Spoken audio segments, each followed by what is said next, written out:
जय श्री राम भाइयों, आप सभी का स्वागत है हमारे चैनल श्री राम कृपा में। अगर आप पहली बार हमारे चैनल पर आए हैं तो लाल कलर का सब्सक्राइब बटन दबाकर सब्सक्राइब करें और बेल आइकन को भी दबा दें जिससे आपको कोई भी वीडियो मिस ना हो। अगर आप हमारी ये वीडियो देख रहे हैं तो कमेंट में जय श्री राम लिखना ना भूलें। तो भाइयों, जैसे कि माता मंदानन जो है, माता मंदानन को बोला जाता है मसानियों की रानी। मसानियों की रानी क्यों बोला जाता है? क्योंकि जितनी भी मसानियां होती हैं वो सभी माता मंदानन की आज्ञा से चलती हैं। माता मंदानन की सेविकाएं हम कह सकते हैं। ये जो मसानियां होती हैं ये शमशान में वास करती हैं। अधिकतर तामसिक भोग पे ये मसानियां चलती हैं।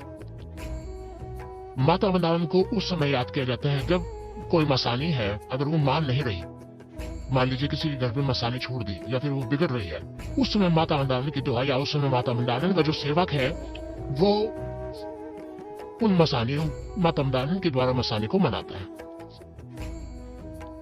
माता मंदानन बहुत बड़ी शक्ति है, अपने आप में योग माया कही जाती है और जो हमें प्राप्त हुआ है उसके हिसाब से माता मंदानन है उन्हें वो माता शामकोर के जोड़े में और माता शीतला जो गुड़गांव वाली माता शीतला है और वहाँ जो मसानी माता ही जोड़े में चलते, तो माता शीतला को ऐसे मंदानन माता का दर्जा दिया गया है। बड़ी माता भी माता शीतला को बोला गया और अधिकतर भारत लोग माता शीतला को माता मंदानन के रूप में पूजते हैं। माता मंदानन जो है वो कहाँ कहाँ पूजी जाती है? माता मंदानन मैदानों में, थानों में, कल्लर, चौराहे पर उनके स्थान बने होते हैं और जो इनके मेन सिद्धपीठ स्थान है वहां पे माता मंदानन पूजी जाती है। इन्हें मैदानों वाली, जोड़े वाली, थानों वाली, कल्लर वाली, चौगान वाली, 52 रूपी माता, गुरुमार माता, इस नामों से भी जाना जाता है। इसमें आपने लास्ट में देखा गुरुमार जो है ये कोई नेगेटिव शब्द नहीं है। गुरुमार इसलिए कहा जाता है कि अगर कोई सेवक, पहली बात, अगर कोई सेवक से कोई गलती हो जाती है तो तुरंत उसे मार देते हैं, ये कहा जाता है। दूसरी बात कि इनकी जो भेंट है वो सुअर की भेंट जो है वो लगती है और ये तो तामसिक में हो गया। और अगर हम बात करें उसमें क्या नाम है सात्विक में, तो सात्विक में जो माता मंदानन को जो भोग लगाया जाता है वो लगाया जाता है बुलबुले और लड्डू का। बुलबुले और लड्डू का भोग जो है वो माता मंदानन को लगाया जाता है। 5 जो लड्डू हैं वो चौराहे पे रखे जाते हैं माता मंदानन के नाम से। ठीक है भाइयों, वैसे कहा ही जाता है कि माता मंदानन की जो उत्पत्ति हुई थी वो उस समय की बात है जब भगवान कृष्ण का जन्म हुआ था। तो जब भगवान कृष्ण के जन्म से पहले एक योग माया, एक पुत्री का जन्म हुआ था, उस समय जो कंस ने वो फेंक के मारी थी तो उसने योग माया का रूप धारण किया और योग माया का रूप धारण करके उसने भविष्यवाणी की कि तेरी जो मृत्यु है वो 8वें पुत्र देवी की 8वें पुत्र से होगी।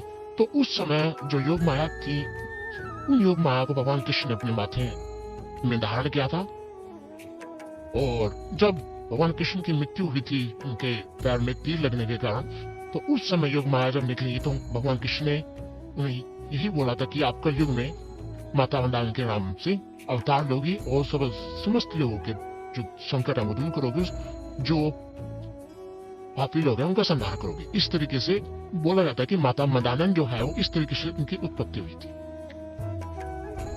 माता मंदानन को अगर वैसे बताया जाए तो माता मंदानन की सेवा जो है वो महाकाली की तरह ही होती है। माता मंदानन महाकाली के जोड़े में चलती है, माता शामकोर के जोड़े में चलती है।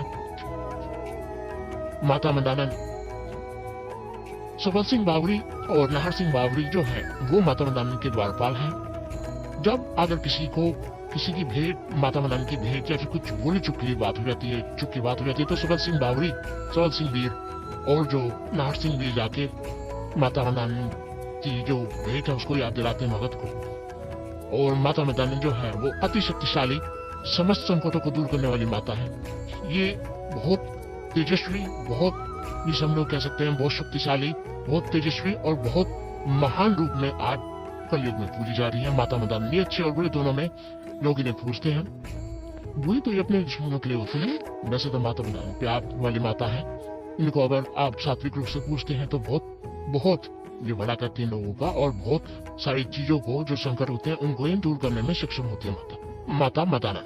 और बात करते हैं माता मंदानन के बारे में, तो भाई देखो माता जो मंदानन है, माता मंदानन के साथ जो चलने वाले हैं वो लूना चमारी, 5 बावरी, शामकोर और नाहर सिंह वीर जो है, ये साथ चलते हैं। और ये भी कहा जाता है कि बात उस समय की जब गोवा जहांगीर का युद्ध हुआ था मुगलों से, तो उस समय जो उनके वजीर थे नाहर सिंह पांडे, जो कि गुरु गोरखनाथ के वंश से जन्मे थे, उन्होंने बताया था गोवा जी को कि अगर आप, क्योंकि नाहर सिंह वीर भी अपने आप में बहुत बड़े वीर हैं, और क्योंकि गुरु गोरखनाथ के गुगल से गोवा जहांगीर का भी जन्म हुआ और नाहर सिंह वीर का भी जन्म हुआ, तो दोनों में बहुत शक्ति है। तो गोवा जहांगीर को नाहर सिंह भी, जो कि उनके वजीर थे, उन्होंने बताया था कि अगर आप माता मदान, माता काली की पूजा कर लें, उन्हें प्रसन्न कर लें, तो आप वो विजय प्राप्त हो जाए। वो गोवा जहांगीर ने 64 योगिनी वरदान जो है वो माता काली से ही प्राप्त किया था।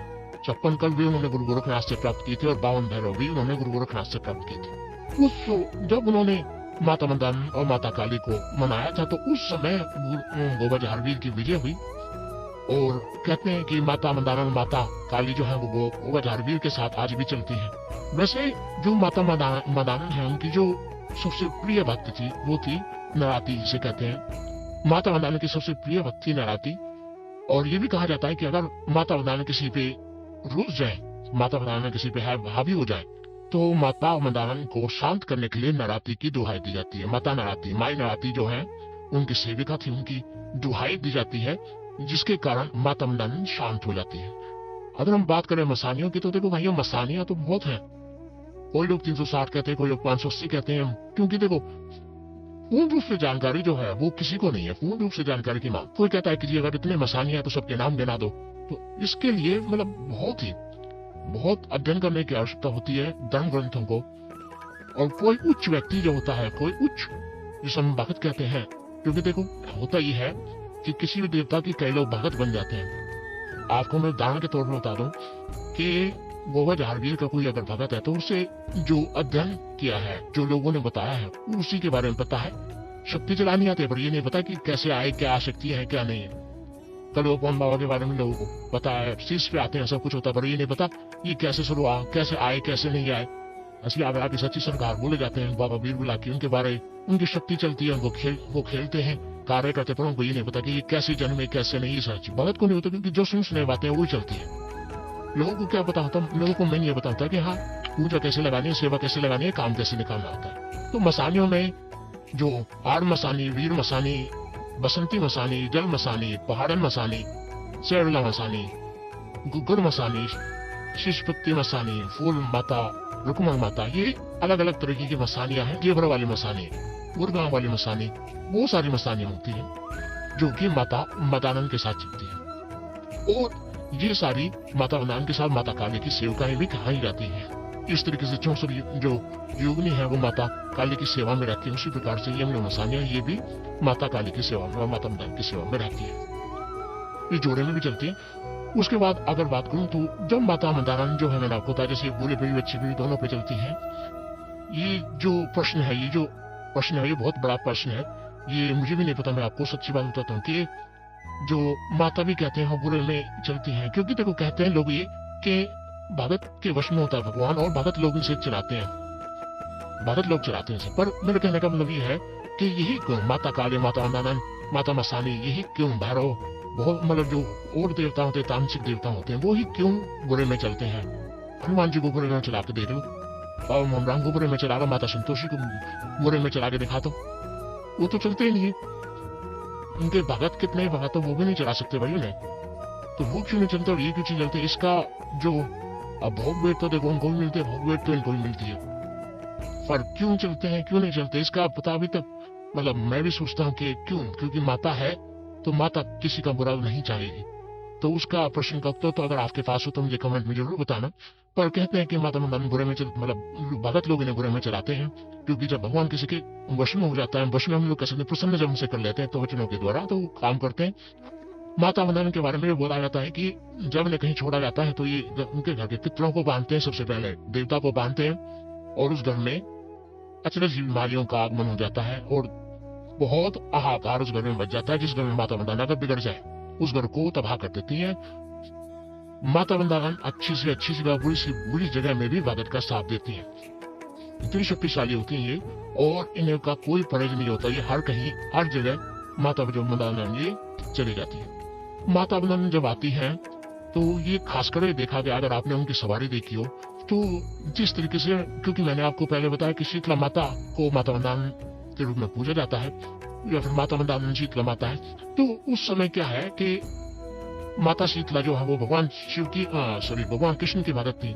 और जब माता मंदान आती है, शीश पे आती है माता मंदान, तो उस समय भी माता मदानंद भगवान कृष्ण के भजन सुनने के लिए कहती है। जो समैया होते हैं उनसे कृष्ण भगवान के भजन गाने के लिए बोलती है कि मुझे श्री कृष्ण भगवान के 2 डंके मार दो।